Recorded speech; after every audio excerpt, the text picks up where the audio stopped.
Oi, gente! Bom, eu, Maria Olívia e Maria Eduarda iremos abordar hoje o assunto sobre ausinas e tropismos do módulo 25 da apostila. Eu vou começar falando sobre os tropismos, os tipos de tropismos e a classificação de cada um.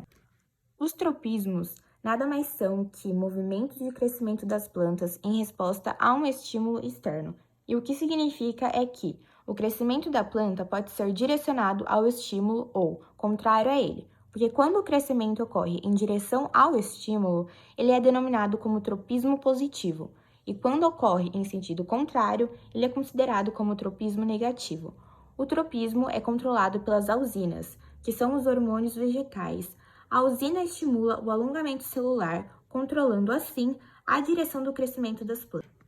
Aqui eu já vou começar falando sobre os tipos de tropismos, começando por fototropismo. O fototropismo é o crescimento das plantas orientado em direção ao estímulo luminoso, ou seja, a planta só irá crescer na direção da luz onde tem luminosidade. O fototropismo pode ser tanto positivo quanto negativo. Quando o crescimento ocorre em direção ao estímulo de luz, é chamado de fototropismo positivo. Já quando ocorre em sentido contrário, é chamado de fototropismo negativo. Os caules apresentam fototropismo positivo, pois crescem em direção à fonte de luz.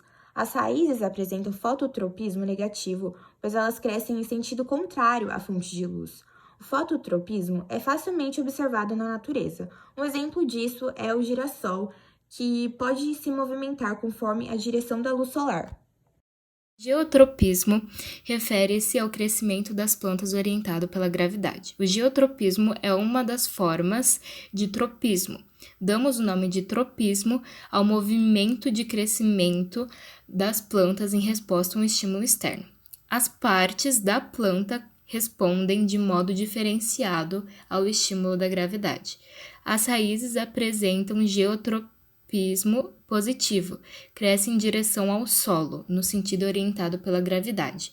Já os caules apresentam geotropismo negativo, crescem no sentido contrário ao da gravidade. Essa diferença no padrão de crescimento em resposta ao estímulo da gravidade deve-se à ação de um hormônio vegetal, a auxina. A auxina é responsável pelo alongamento celular, permitindo o crescimento das partes da planta. A maior concentração de auxinas na parte inferior do caule estimula o crescimento dessa região, fazendo-a curvar e crescer em direção oposta ao estímulo da gravidade. Assim, o caule tende a crescer para cima. O tigmotropismo é o crescimento curvado do vegetal que se dá através de um estímulo mecânico. Quando o vegetal entra em contato com qualquer objeto consistente, ele cresce em torno dele. Um exemplo muito comum de tigmotropismo é o das gavinhas, que crescem enroladas em seu suporte.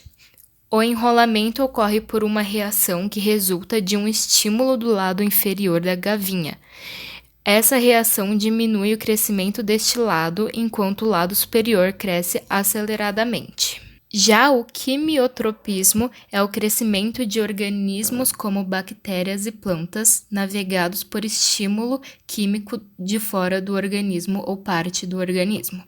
A resposta do organismo ou parte do organismo é denominada positiva se o crescimento for em direção ao estímulo, ou negativo se o crescimento estiver distante do estímulo. O tubo polínico também, por um estímulo químico, cresce em direção ao óvulo. O quimiotropismo está relacionado com o crescimento do vegetal através do estímulo e substâncias químicas, como, por exemplo, podemos citar o que ocorre com as angiospermas, que é o crescimento do tubo polínico que vai de encontro à oosfera. Bom, as ausinas, elas são hormônios vegetais mais importantes. Elas apresentam efeitos em diversas funções fisiológicas das plantas. Uma curiosidade que eu achei interessante trazer aqui para vocês é que Charles Darwin foi o precursor da descoberta das ausinas quando estudou o fototropismo em alpiste. Os estudos de Darwin e de outros pesquisadores demonstraram que o crescimento em curvatura em resposta à luz era influenciado por uma substância química produzida no ápice do coleóptilo. Esse fato culminou com a descoberta da usina em 1926 pelo holandês Frits Wentz. Em geral, a produção de usinas está associada com os locais de divisão celular rápida. A maior produção de usinas ocorre em meristema apical do caule, nas folhas jovens, nos frutos em desenvolvimento e em sementes. Do mesmo modo que as usinas, as giberelinas e também os hormônios vegetais controlam vários aspectos do crescimento e desenvolvimento das plantas. As usinas sintéticas, produzidas em laboratórios, promovem efeitos fisiológicos parecidos com os das usinas naturais. Elas também podem ser usadas como herbicidas. Quanto ao transporte, as usinas movem-se do ápice para a base dos vegetais, ou seja, do ápice da parte aérea para a raiz. A usina é o único hormônio vegetal transportado dessa forma. Os efeitos das usinas dependem de sua concentração e do local onde atua. De modo geral, várias atividades fisiológicas são controladas pelas usinas. Aqui estão as principais que são: a primeira é a divisão celular. As usinas estimulam a proliferação de grande maioria de tipos de células.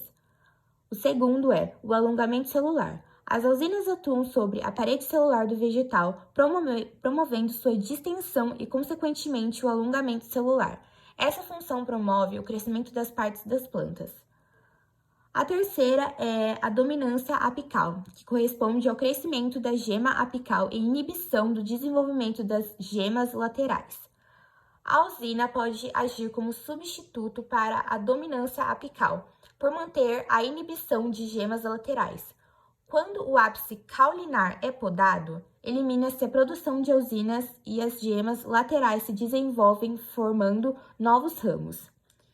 E a quarta, mas não menos importante, é o crescimento de raízes, flores e frutos. A usina estimula o desenvolvimento de raízes adventícias em caules. O crescimento dos frutos é estimulado pela usina liberada pelas sementes em formação.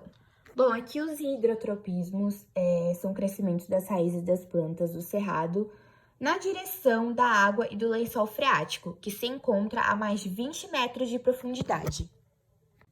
Bom, e por último tem o heliotropismo.